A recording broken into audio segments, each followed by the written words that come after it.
The message was not meant for them. It had been cast into the void with trembling desperation, a signal more prayer than strategy, a call for deliverance to anyone who might take pity on a dying world.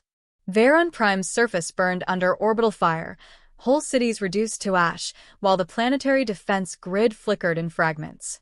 The police spoke of collapse, of a people driven to their last bastion, their voices cracked with terror. They had appealed to the Galactic Union, as custom dictated, yet silence had answered.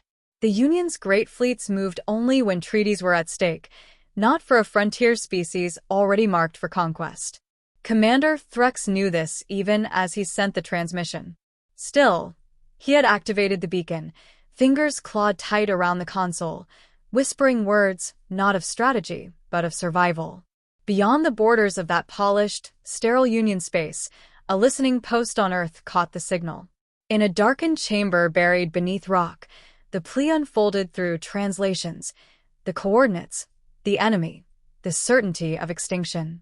Men leaned over consoles, their faces hardening as they realized what they were hearing. Earth had been excluded from the Union's councils, branded a danger, yet its networks still eavesdropped. Humanity never turned away from warnings like this. Colonel Marcus Kane listened to the playback in silence. His scarred hands rested on the edge of the steel table, knuckles whitening. He had worn uniforms his entire adult life, across deserts, ruins, and void. He understood despair when he heard it. The Union's refusal to act was predictable, yet infuriating. To Kane, inaction was worse than defeat. Around him, the room crackled with argument, analysts urging neutrality, diplomats warning of political fallout. Kane said nothing until the last voice trailed away, then spoke with the certainty of a hammer striking steel. If we turn away, we become no better than them. There was no poetry in his tone, no dramatics, only the blunt truth of a soldier who had buried too many dead. The others tried to counter, invoking treaties, risks, resources already stretched thin. He silenced them with a stare. Humanity had earned the epithet of Deathworlders, not through cruelty alone, but through endurance. They had thrived where predators stalked, storms ravaged, and landscapes themselves turned hostile. Violence had been bred into their marrow, but so too had defiance. To ignore the cry of another species, however alien, was to betray the very reason humanity still endured. They had always fought for one another, even when it seemed futile. Approval came not from a unanimous vote, but from the inevitability of Kane's conviction. Men volunteered ships, crews, and soldiers with grim eagerness. No one pretended it would be safe. They had seen the fleet estimates, 3 enemy vessels for everyone they could send. But the decision was made in the marrow before it was made in policy. They would go. They would answer. On Veyron Prime, Commander Threx reviewed planetary maps with sinking dread. His species had been bred for order, for strategy, yet even the keenest mind faltered when the battlefield collapsed on every side. The Draldar swarmed with relentless precision, their hive fleets blotting out the skies. His command staff whispered that no help would come, that the Union had already weighed the cost of Veyron lives and found them expendable. Threx did not contradict them. He had not expected his signal to reach anyone, much less beings who might intervene. Yet in the deepest recess of his thoughts, there remained a spark he could not smother, the faintest hope that someone, somewhere, might hear. When the confirmation reached him, foreign ships detected at the edge of the system, he did not at first believe it. His staff scrambled, frightened by the audacity of newcomers daring to pierce a blockade. Their scanners reported vessels unlike any they knew, crude, angular, armored like beasts rather than engineered like machines. The energy signatures spoke of reactors pushed to reckless limits, weapons arrays overbuilt to the point of madness. And then came the name, spoken from intercepted transmissions. Humans. Threx felt a shiver crawl across his scales. Even in his corner of the galaxy, the word was known. Deathworlders. A people dangerous enough that the Union locked them away behind treaties and distance. They were predators wearing civility like a mask, violent beyond reason, survivors beyond comprehension. They were the last species he had expected to answer. And yet, they came. Colonel Kane stood on the command deck of the Resolute, his expression carved from stone as the stars streaked into the cold vastness of their destination. He knew what awaited them. Overwhelming fire, desperate allies, a battle no counsel of reason would call winnable. He could already feel the weight of every man who would not return. Still, his decision did not waver. Humanity had been underestimated, ostracized, mistrusted, but when the universe turned its back on the helpless, it was the Deathworlders who moved forward. The signal had been sent into the void as a prayer. Now, ships full of men hurtled toward Veyron Prime, engines burning, weapons primed. Their arrival would not be gentle, nor their methods merciful. But they would arrive, and that mattered more than any treaty, any reputation, any fear. The galaxy had chosen silence. Humanity had chosen to answer. And the enemy would soon learn what it meant to rouse predators who had made mercy a choice, not an instinct. The human fleet emerged from the distortion of faster-than-light transit like steel predators tearing free of shadow. The void stretched cold and vast around them, but Veyron Prime was not silent. Its orbit was already a graveyard. Hulks of shattered defense craft drifted in arcs of fire, their innards spilling sparks into the black. Beyond them, the Draldar Hive fleet loomed, jagged silhouettes bristling with organic armor, their ships alive with the pulse of millions of chittering soldiers. The blockade encircled the planet like a noose, strangling any hope of escape. Colonel Marcus Kane studied the tactical display in silence. His eyes, sharp beneath graying brows, traced the imbalance. 3 enemy vessels for every one of his. Even before the first shot, he knew his men would die here. But the calculation did not daunt him. Death was the expected currency of their trade. The only question was how much they could purchase with it. Around him, his bridge crew waited for his word. They knew his reputation, that Kane never surrendered ground, that he would burn before yielding. "Take us in," he ordered, voice low but iron. Engines roared as the fleet surged forward. There was no cautious formation, no measured test of the enemy line. Human ships closed distance with reckless speed, forcing the Draldar to react. Plasma lances and bioorganic projectiles ripped across the void, yet the Resolute and her sister ships pressed harder, shields flaring, hulls screaming against impacts. Kane's doctrine was brutal simplicity: hit first, hit hard, and make the enemy flinch. On the planet below, Commander Threx received the transmissions in disbelief. The humans did not maneuver like the Union's elegant fleets. They lunged like beasts in mid-strike, ramming into gaps, pouring fire at suicidal ranges. His own staff gaped at the display. Where Union vessels preserved themselves at all cost, the humans spent lives and steel with terrifying ease. Ships burned, yet the line did not break. It punched deeper. Threx had feared the humans would be savage. He had not expected that savagery to be turned with such precision against a stronger foe. Through the storm of orbital battle, drop pods streaked downward, glowing like meteors entering atmosphere. They split into clusters, thrusters burning as they carved descent paths through fire. On the ground, Veyron's soldiers stared upward as the pods screamed toward the besieged capital.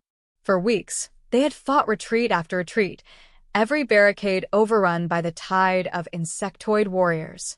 Now, the sky delivered reinforcements from myths. Sergeant David Rourke crashed into the chaos with the thundering certainty of a man too old to be afraid. His pod slammed into cracked stone, hatches blowing outward as his squad spilled into a storm of claws and mandibles. The Draldar were already there, clicking shrieks rising as they swarmed. Rourke's rifle barked in sharp bursts, each round snapping through chitin, spraying black ichor. Around him, his Marines moved like a pack, coordinated, brutal, unyielding.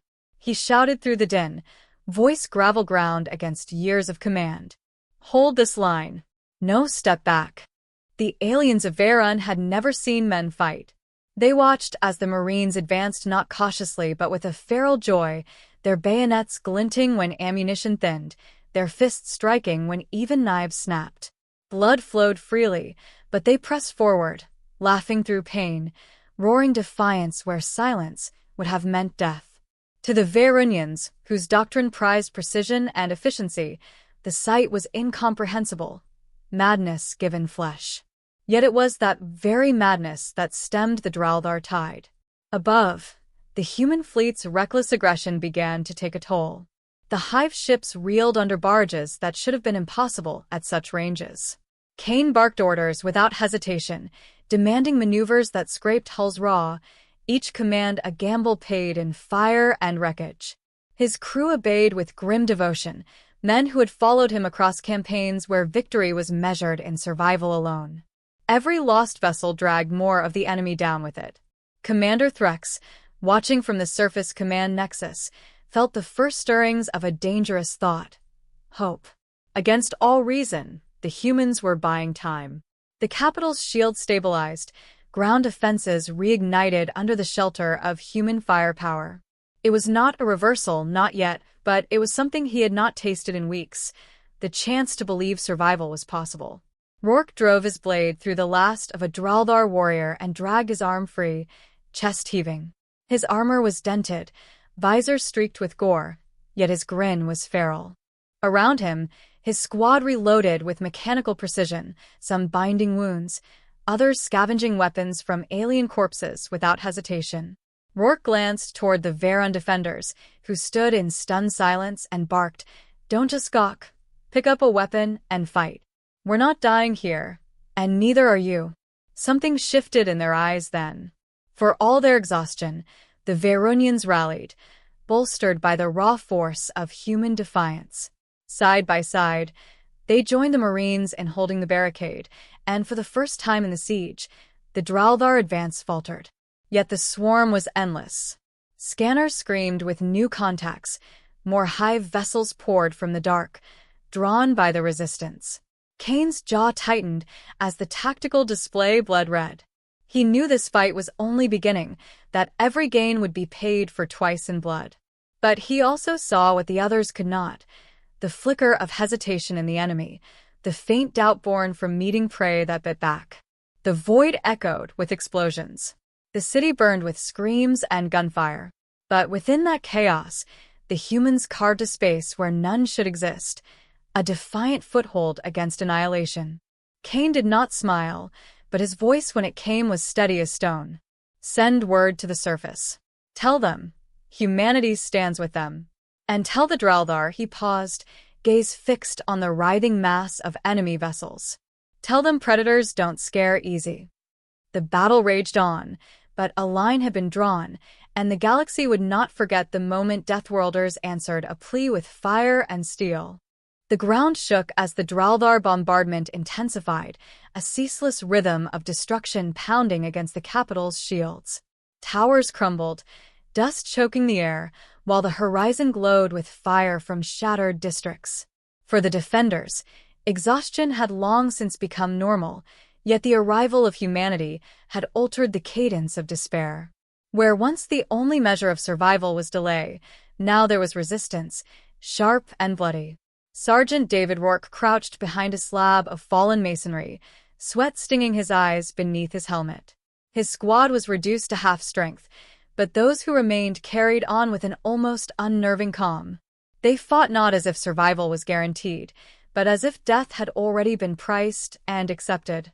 Each Marine understood his role: to hold until the last round, to bleed for inches, to make every Draldar corpse buy another moment for the living. Rourke barked orders with a voice hoarse from shouting, dragging the Varun defenders into tighter formations, forcing them to mimic human ferocity. He had no patience for hesitation.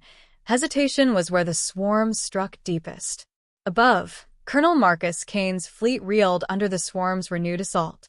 On the bridge of the Resolute, alarms shrieked and consoles sputtered sparks. Enemy vessels pressed on all sides, sheer numbers threatening to crush the humans by attrition. Yet Cain remained steady, his presence anchoring the chaos. He leaned over the tactical display, watching red markers multiply, and knew the equation could not be solved by defense alone. The Draldar would not retreat until something broke. "Drive at their heart," he ordered. Pick the largest carrier, break it, and the rest will feel it. His officers exchanged grim looks but obeyed. The fleet coalesced into a spear point, engines screaming as they punched into the swarm. It was madness. No Union commander would ever commit so recklessly, but Kane had no use for preservation if it led only to slow strangulation. The humans rammed through layers of chitinous ships, weapons tearing open organic hulls, reactors overloading in suicide blasts. Each sacrifice widened the path for those behind. On the surface, the struggle mirrored the void. Rourke's Marines fought building to building, street to street, their rifles hot, their knives slick. Verunians, once cautious and brittle, began to mirror the Deathworlders, fighting with a savagery that shocked even themselves. Where a week earlier they had measured losses in despair, now they measured them in exchange. One Draldar slain for every soldier fallen, then two, then more. Rourke saw the change and pressed it harder, shouting above the carnage, "Don't give them ground. They bleed like anything else. Make them pay." Commander Threx observed the human tactics with equal parts horror and awe. The humans did not fight to preserve themselves. They fought to deny the enemy every inch, every heartbeat. Their adaptability was unlike anything he had seen. When ammunition waned, they crafted explosives from rubble and fuel. When barricades collapsed, they fought hand to hand, their endurance carrying them through wounds that would have felled his own soldiers. He began to understand why the Union had cordoned Earth away. These men were dangerous not because of cruelty, but because they refused to accept extinction as inevitable. Yet the Draldar countered with relentless force. Reinforcements poured from orbit, and in the skies the Hive flagship descended, a leviathan blotting the stars. Its weapons swiveled toward the capital, preparing to unleash a barrage that would erase the last defenders in a single stroke. Threx's scales tightened in dread. The humans had bought time, but the enemy's strength was inexhaustible. Kane saw the flagship's movement on his tactical screen, and in that instant the path was clear. To strike it would mean sacrifice. No missile barrage could pierce its armor before it fired. Only something larger, more deliberate, could cripple it. His mind did not flinch from the conclusion. He touched the console with a steady hand, his voice carrying across the bridge. Set course for collision. Prime the reactors for overload. The crew froze, realization sinking like lead. Yet none spoke against him. These were men who had followed Kane through campaigns where survival had seemed no less impossible. They trusted his judgment, even when it demanded their lives. With solemn precision, the Resolute turned, engines flaring as she bore down on the Leviathan. Enemy fire tore through her hull, but she pressed on, a single spear of human defiance aimed at the heart of the swarm. Rourke caught the flicker of light as the human flagship broke formation, streaking toward the sky like a comet. His calm crackled with Kane's voice, calm and unshaken. "Hold fast, Sergeant. Buy them every second you can. The rest is ours to carry." Rourke clenched his jaw, understanding the meaning. He shouted to his men, voice rising above the battle's din, "Hold the line. Don't break. This is the moment we live or die." In orbit, the Resolute slammed into the Hive flagship with cataclysmic force. Reactors detonated in cascading fury, a sun blooming in miniature. The shockwave ripped through the swarm, tearing vessels apart, hurling debris across the void. The Leviathan split in two, its command mind silenced in an instant. On the surface, the Draldar staggered. Their advance faltered, shrieks of disarray rippling through the swarm. For the first time in the campaign, they recoiled instead of pressed. The humans seized the moment. Rourke surged forward with his Marines, every step driven by rage and grief. Veyron soldiers followed, emboldened by the sight of a predator sacrificing itself to shield prey. Together, they pushed the swarm back from the barricades, screams and gunfire echoing into the night. When silence finally descended, it was jagged and incomplete, filled with smoke and the stench of burning flesh. The Draldar had not been destroyed, but they had been broken. The cost, however, lay heavy. The Resolute was gone, her crew with her. Kane's name would live only in the voices of those who survived. Commander Threx stood amidst the ruins, chest heaving, scales ash-marked, and whispered the truth aloud, voice barely audible. The Union will never believe this. They will never believe what men chose to give. The battle was not yet over, but its course had been changed. And in the ruins, the legend of the Deathworlders began to take root. The battlefield smoldered in the gray light of dawn, silence broken only by the groan of collapsing ruins and the distant crackle of fires. Veyron Prime still stood, though half its capital lay in ruin and its skies were blackened with drifting wreckage. The Draldar Hive fleet had retreated into the void, crippled by the destruction of their Leviathan flagship, yet the price for that victory lay heavy across every street and crater. Sergeant David Rourke trudged through the wreckage, rifle slung across his shoulder, boots crunching over broken stone and carapace alike. His armor was scarred, his body bruised, but his eyes were unyielding. Around him, Marines carried the bodies of their fallen, laying them in lines beside Veyron's dead. Human and alien corpses, side by side, united in the silence of sacrifice. Rourke oversaw the grim work with a set jaw, refusing to let weariness betray him. Each man laid to rest was a weight added to his back, yet also a reminder that their blood had bought survival. Commander Threx approached, his scaled frame stooped but unbroken. His soldiers parted to let him pass, their gazes lingering on the humans with a mixture of awe and unease. Threx halted before Rourke, studying the Marine's hardened face. The alien commander's voice, when it came, carried both gratitude and disbelief. "You came when no one else would," he said. "You bled for a world not your own. I cannot fathom why." Rourke's expression shifted, a flicker of something softer beneath the iron. "Because someone had to," he replied. "Because we know what it means to be left alone against the dark. And because Colonel Kane wouldn't have let us do otherwise." The mention of Kane's name pulled silence over the gathered men. News of his sacrifice had spread quickly, whispered with reverence among the survivors. Rourke felt the ache in his chest sharpen, but he did not bow beneath it. Instead, he bent to lift a broken shard of the Resolute's insignia, scorched but recognizable, and placed it atop the mound of fresh graves. Threx lowered his head, a gesture of reverence his people reserved for the highest honors. His soldiers followed suit, a ripple of motion that carried across the field. For the first time, Veyronians bowed not to one of their own, but to a foreign name. The Marines marked the graves with whatever they could find: banners torn from ruined buildings, fragments of armor, carved stones pulled from debris. It was crude, yet deliberate. Rourke watched as his men worked in silence, their faces streaked with soot and blood, and felt something shift deep inside him. They were predators, yes, forged by a world that had tried to kill them since birth. But here, among alien dead, they chose honor over conquest, remembrance over oblivion. When the rites ended, Threx spoke again, quieter this time, as though reluctant to disturb the fragile peace. "The Union will hear of this. They will call you reckless, monstrous, dangerous. And perhaps they are not wrong. Yet I will tell them another truth as well, that when our pleas went unanswered, it was the Deathworlders who came. They will not wish to hear it, but the story will spread all the same." Rourke gave a faint nod, his gaze fixed on the horizon where smoke still curled into the morning sky. "Let them whisper whatever they want. What matters is the choice we made and the lives still standing because of it."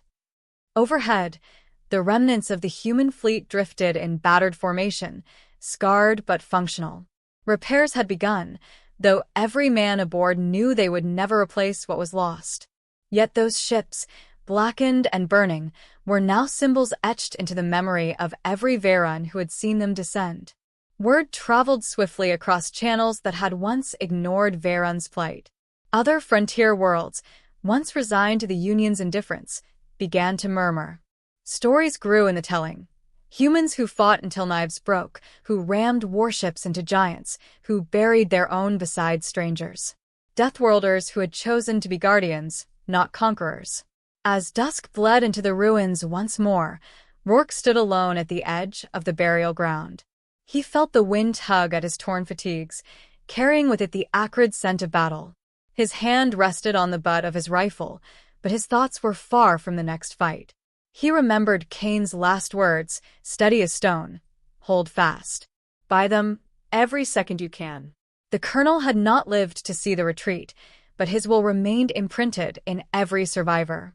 Rourke whispered to the graves, his voice barely audible. We carried it, sir. We held. And we'll keep holding. Behind him, the Veyron capital flickered back to life, dim lights piercing the smoke, survivors stirring with renewed determination. The world had not been spared devastation, but it had been spared extinction.